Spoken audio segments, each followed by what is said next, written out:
e na aula de hoje a gente vai falar sobre clientes.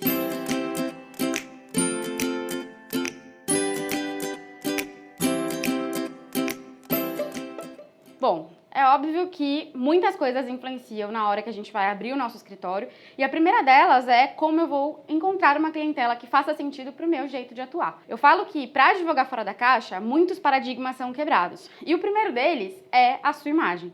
A sua imagem é quem vai dizer quem você é, a que você veio, o que você procura, qual é o seu propósito dentro daquilo que você está falando.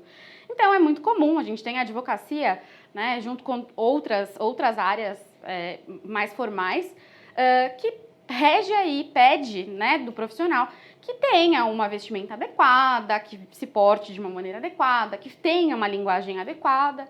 E eu me pergunto, adequada para quem?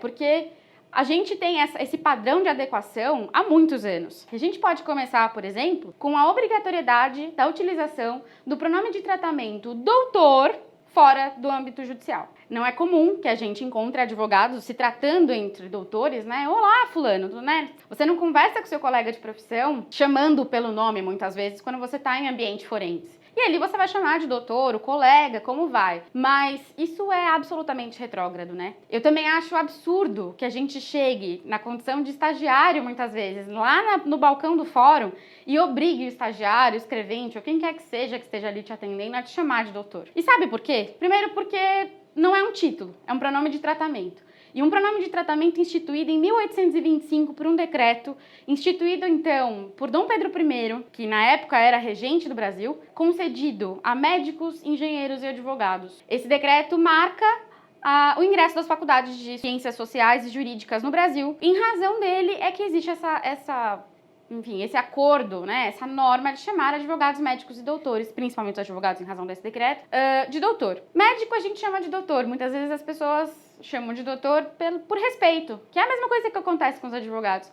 Mas eu, sinceramente, me incomodo de ser chamada de doutora sem ter o título do doutorado. Porque mudou, né? A gente tá falando aqui de um decreto de 1825. A Constituição é de 1988 e ela não é cumprida. O que me faz crer que um decreto de 1825 tem obrigatoriedade de cumprimento, entende? É um pouco fora do que eu considero correto. Já é pensar fora da caixa. E falando de imagem ainda, a gente tem outras questões, outros paradigmas para serem quebrados. Não só a vestimenta, ou o cabelo, ou quanto essa pessoa conhece, ou quem ela conhece, da onde ela veio, que faculdade ela fez. Cada história é uma história, cada profissional é único. E a gente vai ver ao longo do curso que muitos paradigmas vão ser quebrados aqui e muitos preconceitos eu também espero. Porque advogar fora da caixa é exatamente isso, é repensar o que você faz no automático o tempo todo, inclusive quando você vai se apresentar para o seu cliente. Vamos supor que eu vou ser contratada e estou aqui numa reunião no escritório com o meu cliente, que acabou de me contar quais são as demandas que ele tem para me trazer, e eu vou atendê-lo da forma que vocês estão me vendo aqui. Bem arrumada, maquiada, cabelo feito, unha feita, enfim, mulher, né? Qual é o problema? Nenhum, se eu estiver confortável com a imagem que eu estou passando. Se me fizer bem estar dentro dessa roupa, com a unha feita, com o cabelo arrumado, maquiada, se eu estiver à vontade com isso, não tem problema nenhum. Agora, se eu tiver que encarar um personagem cada vez que eu entro numa sala de reunião, ou cada vez que eu tenho que falar com o juiz, ou cada vez que eu tenho que convencer um cliente de que ele está fazendo a melhor escolha em me contratar, eu estou errando.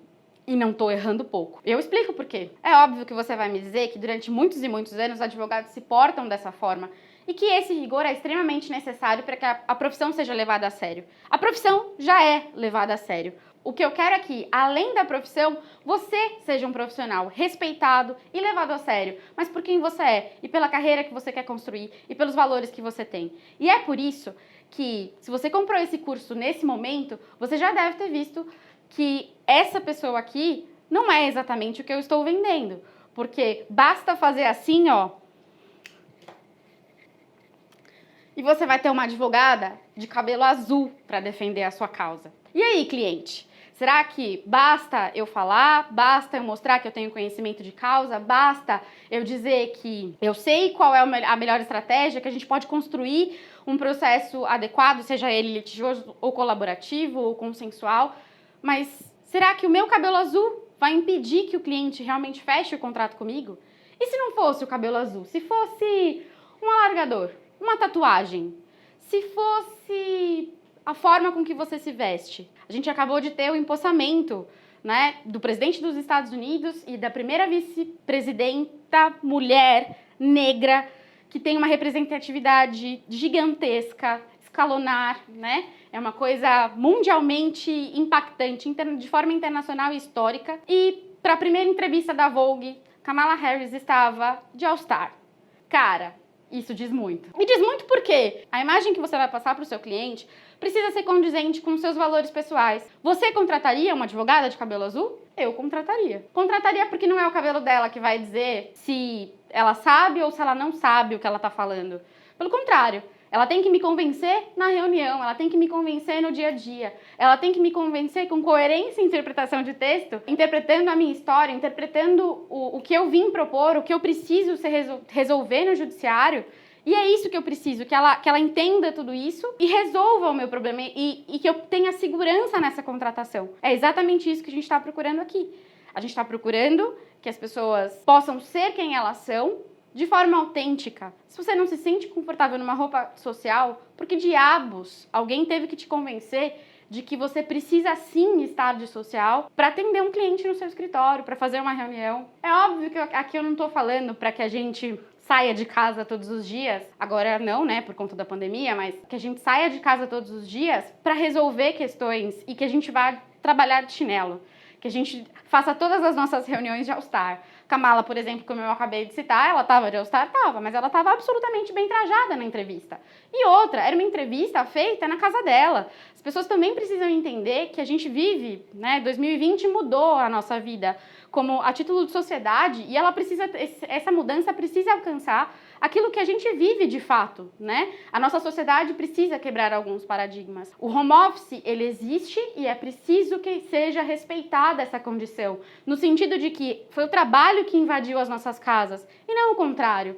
Então, em casa tem barulho sim, em casa tem criança sim, em casa tem animal de estimação, em casa tem vizinho fazendo obra, em casa tem internet que não tem uma conexão adequada porque não está num centro comercial. Existem uma série de fatores que também precisam ser levados em consideração quando a gente vai conversar com o cliente. E aí eu inverto a pergunta. Você vai querer um cliente que olhe para o seu cabelo, para o seu alargador, para a sua tatuagem e não queira fechar esse contrato com você por preconceito? Isso faz sentido para a sua advocacia? E aí você fala, ah, Lívia, pode ser que não, mas boletos? Pois é, boletos. Mas quanto tempo vão durar esses boletos?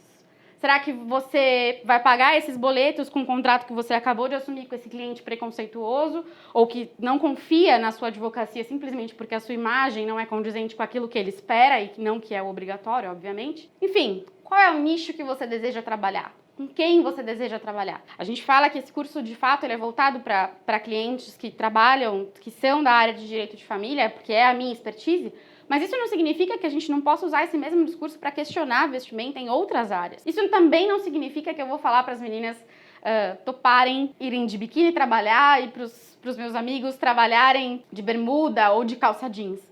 Fazerem audiências, né, presenciais, trajados de forma inadequada. É óbvio que não, gente. Eu tô aqui considerando questões atípicas. Eu sempre quis pintar o meu cabelo de uma cor diferente. Eu sempre quis usar cores diferentes na maquiagem. E olha que eu nem sou muito fã de maquiagem, mas eu sempre quis fazer coisas diferentes. Usar um alargador, uma tatuagem. Não sei qual é o seu desejo, mas o importante é que o seu desejo não seja reprimido por uma questão meramente social, por um padrão social imposto que está na hora de ser questionado. E é isso que eu venho propor quando eu falo em advogar fora da caixa.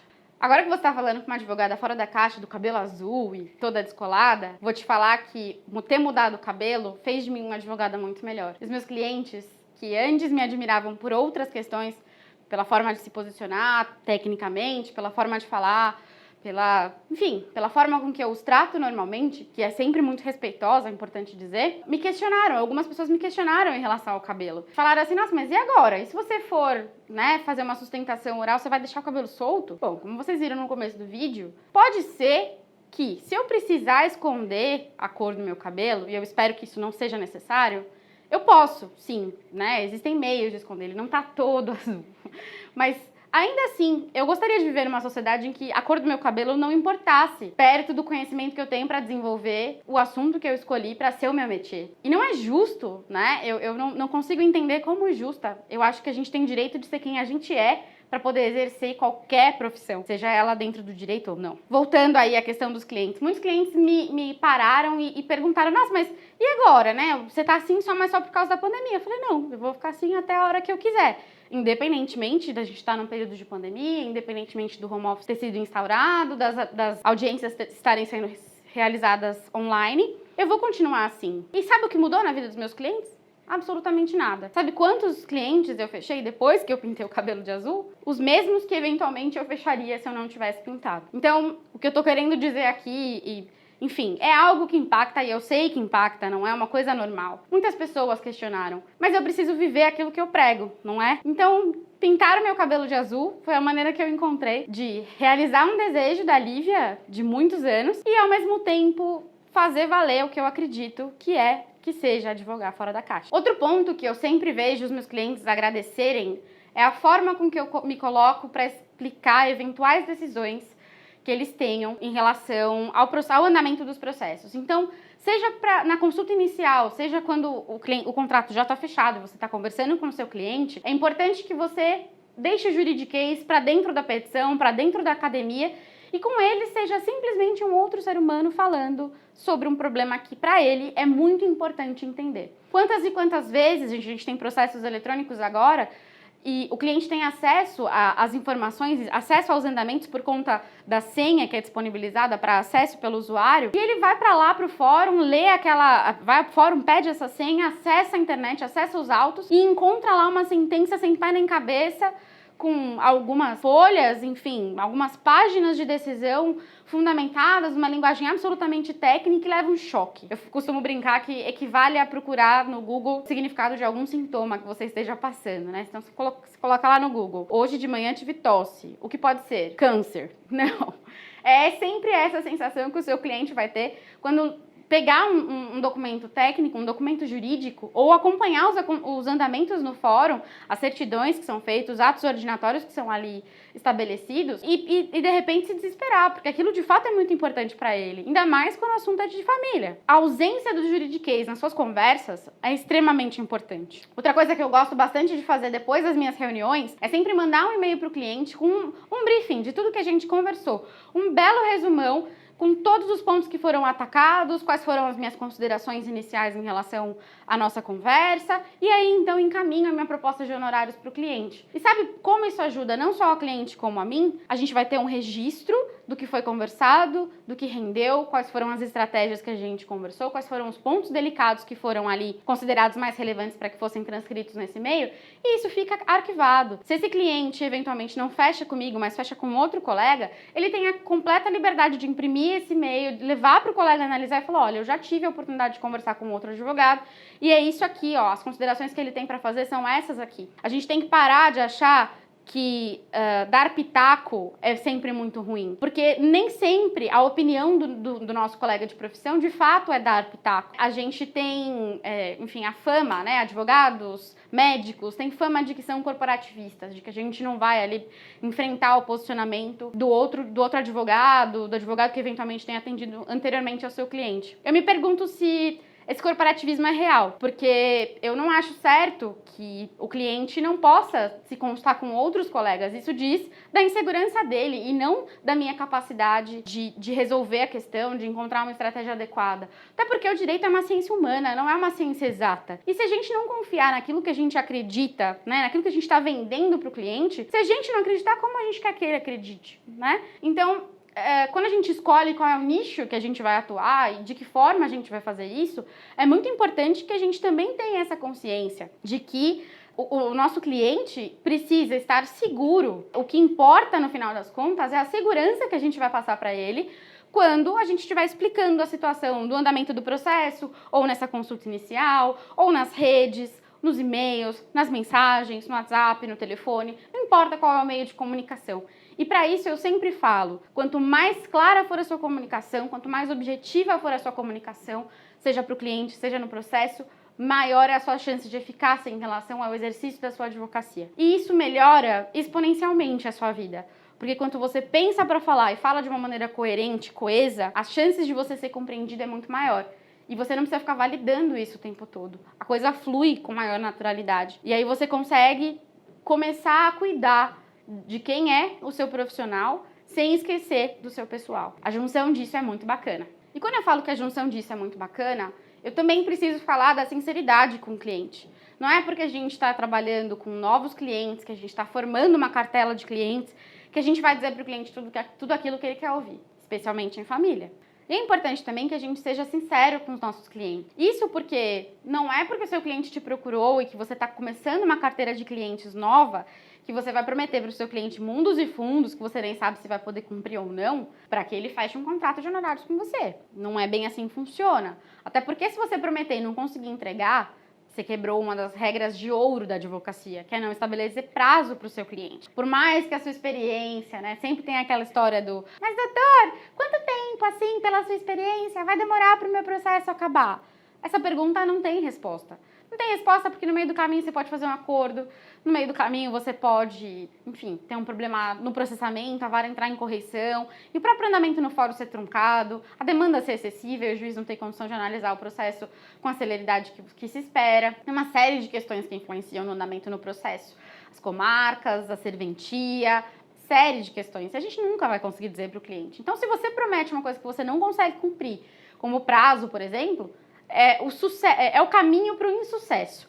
Eu costumo dizer que não tem receita de bolo para dar certo, mas tem receita de bolo para dar errado. Ah, se tem. Outro ponto bastante interessante é sempre andar com um cartão de visitas. Ter o seu cartão de visitas a postos é extremamente importante. Seja na fila da padaria, na fila do cinema, na festa de família, guarda lá um cartãozinho na carteira. Alguém te chamou de canto para conversar? Olha, sou advogada, gosto muito do que faço, acho que posso te ajudar, mas a gente está num ambiente, enfim, festivo, a gente está num ambiente, né, não vou conseguir te atender aqui, mas me liga, a gente marca uma consulta, você vai lá no escritório, toma um café e a gente conversa sobre isso. Por quê? Porque no seu cartão de visitas vão constar todas as suas informações de contato. A pessoa vai saber onde fica o seu escritório, se você tem redes sociais ativas, quais são os seus contatos, e-mail, endereço, enfim, estão ali as maiores informações possíveis. Tem muita gente que nem tem mais utilizado o cartão físico por conta da questão da demanda que a gente tem digital hoje em dia. A gente praticamente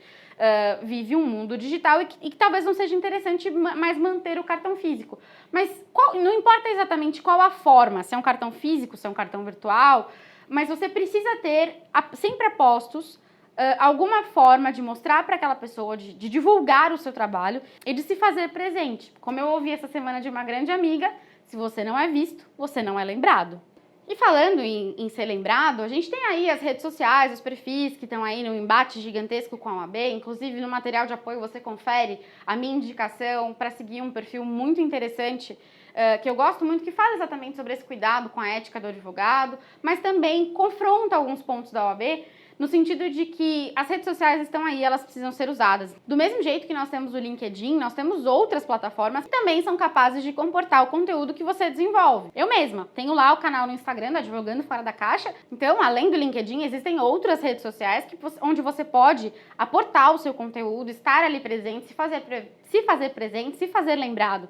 Existem muitos advogados que conseguem clientes muito bons através do LinkedIn, existem advogados que conseguem clientes muito bons através do Instagram, do Facebook e até do TikTok. Por que não? Pois é, quanto mais você é visto, maiores são as chances disso ser revertido ao seu favor. Óbvio que não é só uma questão de ser visto, mas é ser visto como uma autoridade. A gente tem milhões de cursos disponíveis para melhorar a sua performance, não só a sua oratória. Aqui eu não tô no bom português para cagar regra para ninguém. Você contrata o profissional que melhor te atender, que melhor fizer sentido para o seu negócio, e a partir de então é que você vai aí encontrar outros meios de desenvolver a sua rede de marketing. Mas é importante que você entenda que isso pode ser feito por você pessoalmente. É possível que você encontre outras ferramentas além das redes sociais para formar a sua primeira carteira de clientes. E para isso, por exemplo, você conta com a ajuda da própria OAB. A OAB tem lá a caixa de assistência que, enfim, possibilita um cadastro do advogado recém-formado para lidar com algum tipo de demanda que eles eventualmente não tenham condição, que a Defensoria Pública não tenha condição de dar conta. Então é importante que você também tenha esse tipo de conhecimento da onde você pode encontrar esses clientes. Vamos supor que você trabalhe com direito de família como eu. É possível que na OAB, na subseção da sua região, é possível que você faça esse cadastro. E aí os clientes que forem direcionados para a Defensoria automaticamente vão ser direcionados para vocês. E também existe a possibilidade de você estabelecer ali qual é o nicho que você quer atuar. Tem a opção de marcar todos, mas tem a opção de segmentar. E é importante que você, então, se posicione também dessa forma. Falei da defensoria, mas a gente também tem a questão da advocacia pro bono. A advocacia pro bono também pode ser uma porta de entrada no seu escritório, tanto para te enriquecer em conhecimento, porque vai ser ali uma oportunidade de você entender o funcionamento do judiciário por uma primeira demanda, mas também é a oportunidade dessa pessoa que foi muito bem atendida na questão pro bono, divulgar, né, falar de você. O boca a boca ainda é um dos melhores angariadores de clientes que nós temos, né? Então, por que não? Você está matando dois coelhos com uma cajadada só, fazendo a questão social, né, ali preocupado em atender de fato, né, servindo a função social do advogado. A gente tem lives sobre isso, está no material de apoio, mas também não deixando de aprender. É uma troca. Se essa troca vale, então, para mim faz sentido. Outra coisa que me ajudou muito no começo da carreira foi entender que eu posso indicar e ser indicada, sem entender que o mercado é absolutamente competitivo e que não vai ter espaço para ninguém. Hoje eu posso me considerar privilegiada de fazer parte de um seleto grupo de advogadas aqui em São Paulo que trabalha com direito de família e que tem um acesso que, além de amigas que trabalham na mesma área, eu sinceramente não conseguiria chamá-las de minhas concorrentes. Elas são minhas amigas, minhas colegas de trabalho. Mesmo cada uma em seu escritório, mesmo cada uma atuando em frentes diferentes, tratando sobre o mesmo assunto, com posicionamento acadêmico ou não. Essa rede de apoio que nós encontramos entre os nossos amigos advogados precisa ser fortalecida. Se eu não dou conta pessoalmente de atender um cliente, automaticamente vai vir na minha cabeça uma pessoa para quem eu posso indicar esse cliente. Seja uma colega que tem uma afinidade maior ou um perfil de advocacia que eu acredito que vai fazer mais sentido para aquela atuação, onde eu não me senti confortável. A gente pode sim indicar e não necessariamente esperando que nós sejamos indicadas, mas eu preciso te falar que isso invariavelmente vai acontecer. Você indica e vai ser indicado, porque as pessoas vão começar a entender que o futuro do mundo é colaborativo, e você vai me ouvir falar isso mais de uma vez durante esse curso, até porque eu acredito que a união faz a força, inclusive dentro da advocacia. Também é importante que a gente entenda que ninguém nasceu sabendo. Tenho quase 10 anos de atuação em direito de família. É óbvio que eu não nasci, não comecei na faculdade já ciente de que eu ia trabalhar. Vocês já conhecem um pouco da minha história, de como isso aconteceu. E é extremamente gratificante para mim ter contato ainda com as minhas primeiras chefes lá atrás, o primeiro escritório em direito de família onde eu trabalhei, e fui extremamente bem acolhida.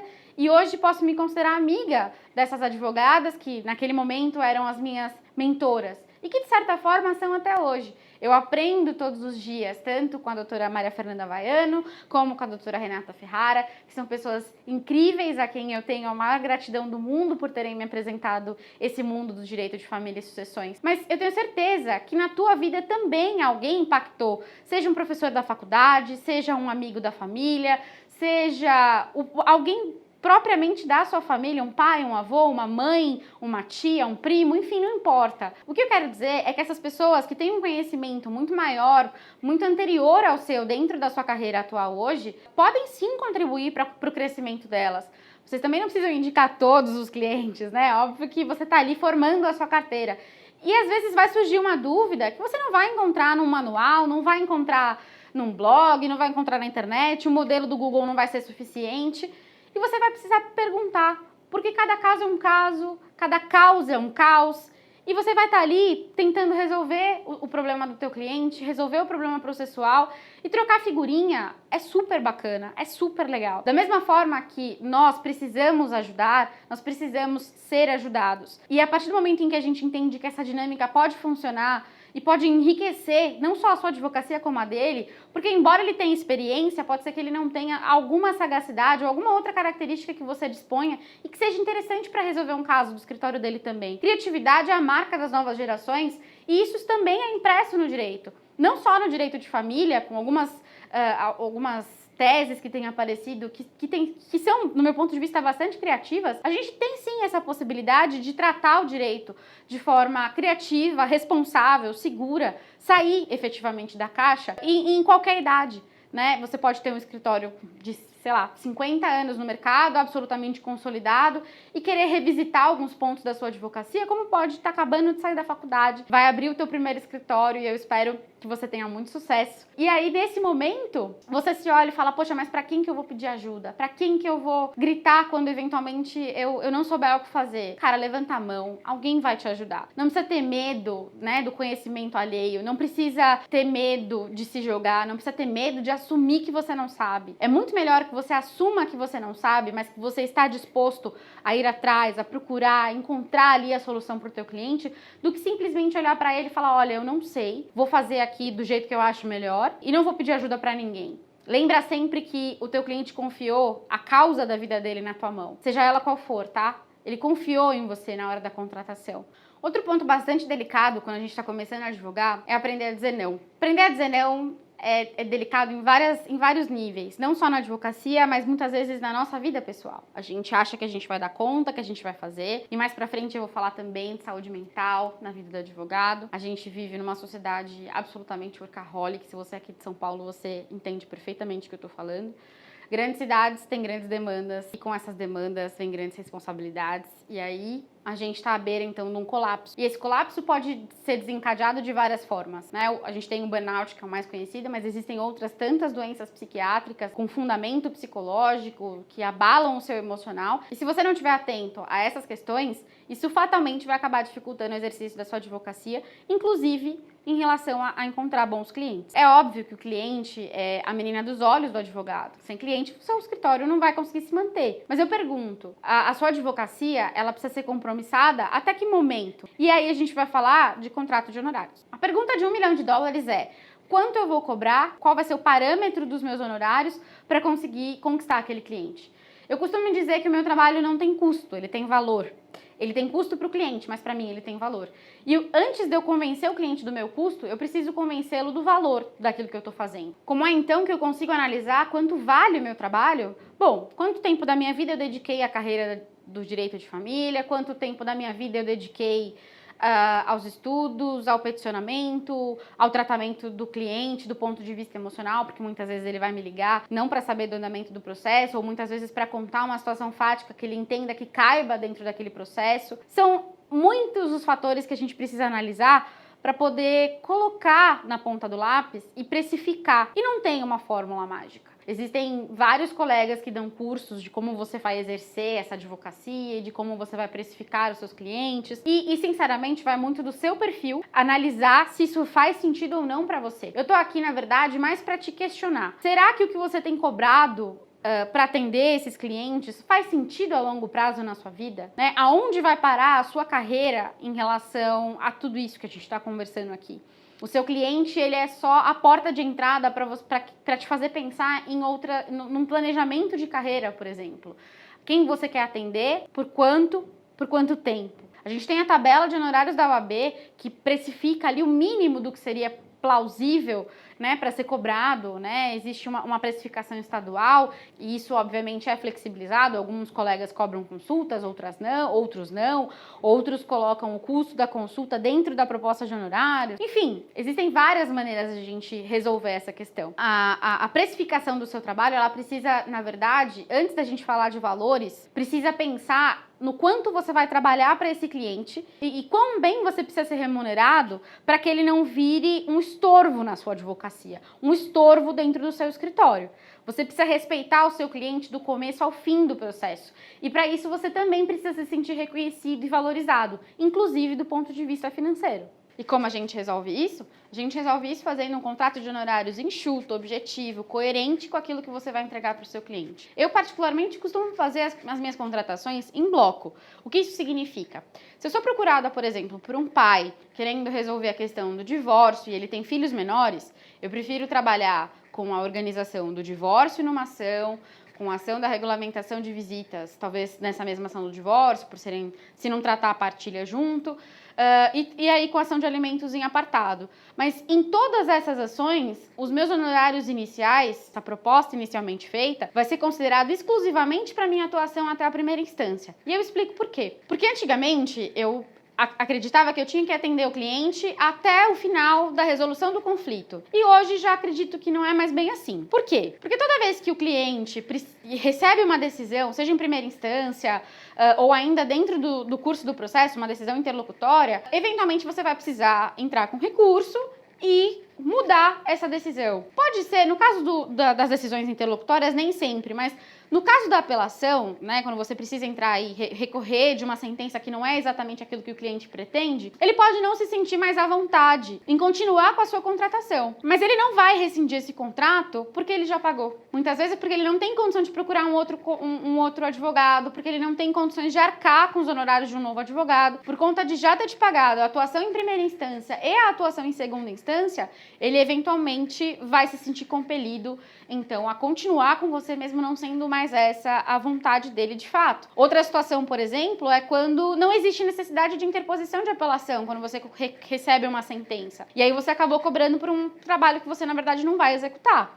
Então, eu costumo fazer as minhas contratações dessa forma, eu atuo em bloco. Mas é óbvio, mais uma vez, que vai depender da demanda do teu cliente, de como esse cliente chegar para você, se o cliente já vai estar com o processo em andamento, se vai ser uma consulta inicial, se ele vai se consultar hoje para entrar com o processo daqui 2 anos. Tudo depende, né? Somos advogados. Uma coisa que realmente não pode faltar no seu contrato de honorários é uma boa cláusula de rescisão.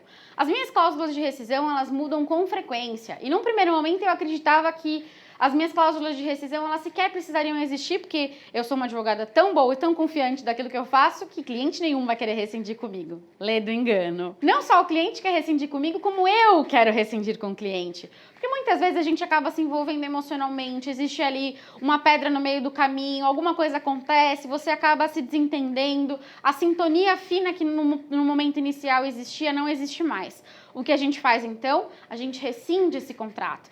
E, obviamente, a gente rescinde não só do ponto de vista técnico, mas também do ponto de vista dos valores. Os honorários precisam ser discutidos. Até que momento você atuou nessa demanda? Você vai ou não participar dos honorários de sucumbência? De que forma essa questão vai ser trabalhada? Isso tudo é algo que precisa ser contemplado na sua cláusula de rescisão e, por isso, ela precisa de uma boa redação. Uma boa redação que talvez seja até um pouco extensa, mas que vai te resguardar em relação ao seu cliente e vice-versa. E, eventualmente, se esse contrato precisa ser discutido em juízo, seja em razão da execução desses honorários, ou mesmo de um percentual, em qualquer discussão judicial que esse contrato vai enfrentar, precisa ser um documento que seja o mais objetivo e claro possível e que realmente externe as intenções, tanto suas quanto do cliente, quanto da contratação. Eu costumo dizer que enquanto a gente tá de bem, né, com o cliente, enquanto a gente tá feliz com essa contratação, tanto ele com você quanto você com ele, é muito mais fácil de resolver as questões. Também não é impossível que você coloque no seu contrato uma cláusula que te possibilite rever os honorários inicialmente contratados, porque pode ser que ao longo da demanda você acabe tendo uma quantidade de trabalho superior àquela que inicialmente você havia considerado. E aí a gente tem uma questão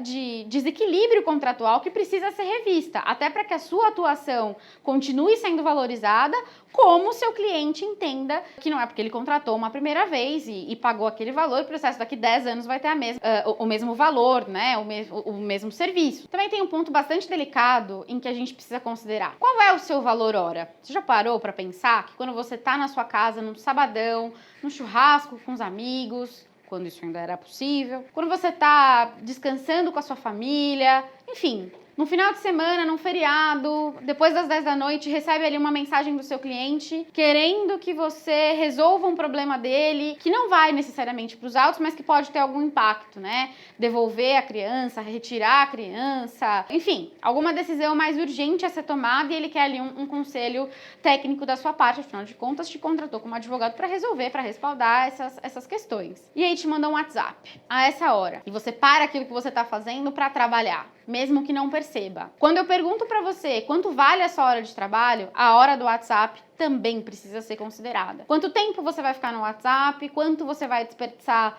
do seu momento de lazer, do seu momento de descanso para atender essa expectativa do seu cliente, para atender essa necessidade que ele tenha, eventualmente, independentemente de ser urgente ou não, porque muitas das vezes os nossos clientes não conseguem discernir aí o que de fato é urgente para o processo, o que é importante para ser levado para o juízo, ou se essa é uma situação corriqueira que ele mesmo é que vai ter que aprender a lidar. Então, o meu conselho é: cuidado quando você for trabalhar com timesheet, não contabilizar as horas do WhatsApp, não contabilizar as horas das respostas dos e-mails, das respostas dos retornos das ligações que acontecem, porque isso tudo gera trabalho. E você ali, quando estiver falando com o seu cliente, vai sim ter que ser profissional, esteja você no seu momento de férias, no seu momento de descanso ou não. Já aconteceu algumas vezes eu ser procurada por clientes dizendo que eu nunca perdi uma causa, que o cliente dele disse que eu sou uma ótima advogada, chega aqui no escritório enchendo a minha bola, dizendo que eu sou uma excelente advogada, que nunca perdi uma causa, que atendo super bem o cliente dele, que o cliente está super feliz e que ele tem certeza que ele vai me contratar e eu vou ganhar o processo para ele. Balela. Balela, porque obviamente eu não vou conseguir garantir para esse cliente, que muitas vezes vai trazer uma demanda completamente diferente desse amigo que eventualmente tem indicado, para a gente discutir isso dessa maneira, com o meu ego inflado. Então é muito importante que, ainda que você receba milhões de elogios em relação à sua atuação, ela se mantenha fiéis aos seus valores. E quando eu digo isso, eu digo para que você não prometa além daquilo que você pode cumprir, não estipule prazos, não determine garantias, não garanta êxito em relação ao processo. Hoje, por exemplo, é muito comum que a gente veja advogados prometendo o exercício da guarda compartilhada para pais ou mães, e porque é a regra. Não, o que você vai dizer para o seu cliente é que o tribunal tem trabalhado com a hipótese de que a guarda compartilhada de fato é a regra, ainda que os genitores não concordem com esse assunto, no caso do direito de família, por exemplo. Agora, pode ser que o caso do seu cliente especificamente abra margem para uma guarda unilateral, uma guarda nidal, uma guarda alternada, enfim, uma outra modalidade de guarda. E aí você garantiu na reunião, antes de ter acesso ao todo, que era possível. Como é que faz? Pois é, o jeito é não prometer, mas deixar claro para o seu cliente que, ainda que você tenha uma série de dificuldades, seja do ponto de vista prático, do ponto de vista jurídico, acadêmico e até em relação à atuação no judiciário, você vai dar o seu melhor. É nisso que ele precisa se apegar, é nisso que ele precisa olhar e se sentir seguro para poder fazer uma contratação que vá fazer sentido tanto para o seu exercício, para o exercício da sua advocacia, quanto para o caso dele. O que não necessariamente te faz responsável pelo andamento processual. E aí, muitas vezes, a gente encontra advogados e clientes que brigam e que têm aí uma situação bastante delicada porque deixam o emocional tomar conta numa hora dessa, seja na hora de peticionar ou seja na hora de lidar com o próprio cliente. Muitas vezes o seu cliente vai estar numa situação muito delicada do ponto de vista emocional e que não tem condição ali de medir palavras ou de prever consequências para aquela situação fática, e que você vai se colocar ali para ser a pessoa com a razão naquele momento, exatamente porque você não tem envolvimento emocional. Só que isso só é possível se você realmente não tiver um envolvimento emocional. Se você de fato estiver envolvido demais com aquela situação, com aquele cliente, com aquela decisão judicial, com aquele contexto, isso se torna infinitamente mais difícil de ser conquistado.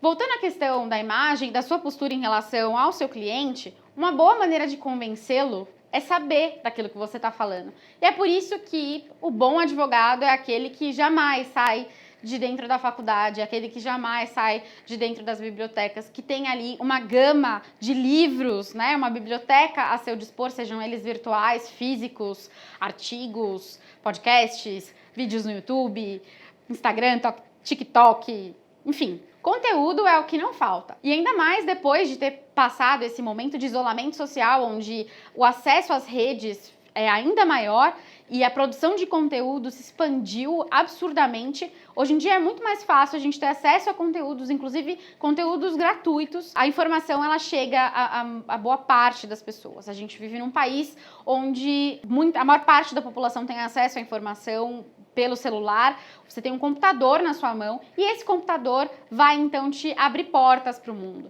Então não tenha medo de dizer para o seu cliente que você eventualmente não sabe alguma coisa, mas não perca, sob nenhuma hipótese, a vontade que você tem de aprender em relação a isso. Não saber não é um problema, não querer saber é.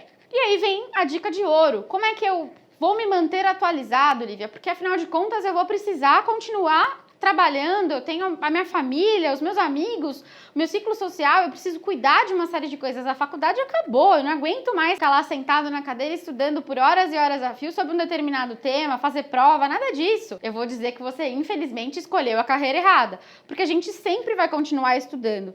E a gente vai estudar os mais diversos assuntos. O pulo do gato não tá só na dica, que é imprescindível, de fazer parte de vários grupos de estudos. E se você não conhece nenhum, funde um para estudar o assunto que te interessa, mas também fazer parte de outros órgãos, de outros institutos, reunião de outros advogados que tenham interesse em desfrutar, em esmiuçar o conhecimento, estudar a doutrina, elaborar tese, consultar, fazer um banco de jurisprudência. Isso tudo é muito importante, é muito bacana, ainda mais se feito de maneira colaborativa, ainda mais feito de maneira cooperativa com os advogados que estão ali afeitos a esse tema. E o que eu quero dizer para vocês é que a própria OAB aqui no Brasil, ela propicia esse tipo de fomento à cultura, de fomento ao conhecimento, à educação dos advogados através das comissões. Então se associa aí as comissões da sua cidade, as comissões que fazem sentido da OAB local, e se eventualmente não tiver uma comissão daquela que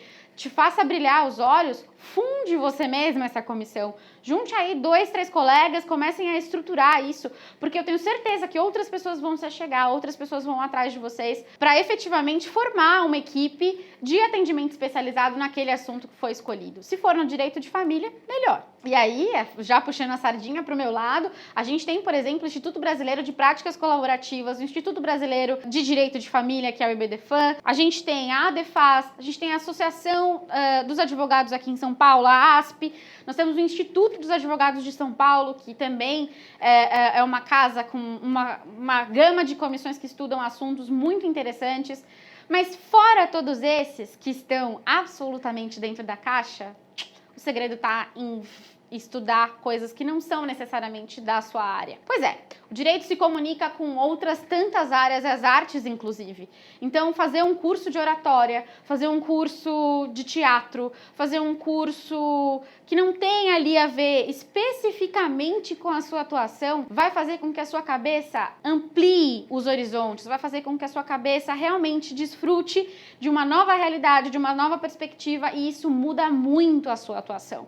Vai mudar a sua atuação porque você está enriquecendo não só o seu profissional, mas o seu pessoal, e o seu pessoal tem muito valor para ser considerado. É o seu pessoal quem vai moldar o seu profissional e vice-versa, de certa forma, né? A gente acaba sendo advogado a maior parte do tempo da nossa vida depois da formação. E eu costumo dizer que a gente nem precisa da OAB por isso, né? Então a gente vai chegando aqui ao final dessa aula e eu peço para que você acesse o material de apoio, onde eu tive o cuidado e o carinho de fazer várias indicações, sejam de TED Talk, sejam de revistas, livros. A bibliografia está bastante intensa, está bastante extensa. E aí eu faço aqui um desafio. Lança lá na sua rede social e marca a gente aqui com a hashtag Ser Pensante Fora da Caixa o último conteúdo que você consumiu, que teve essa capacidade de expandir a sua criatividade e com certeza vai impactar positivamente na sua advocacia fora da caixa daqui em diante. Te vejo na próxima aula.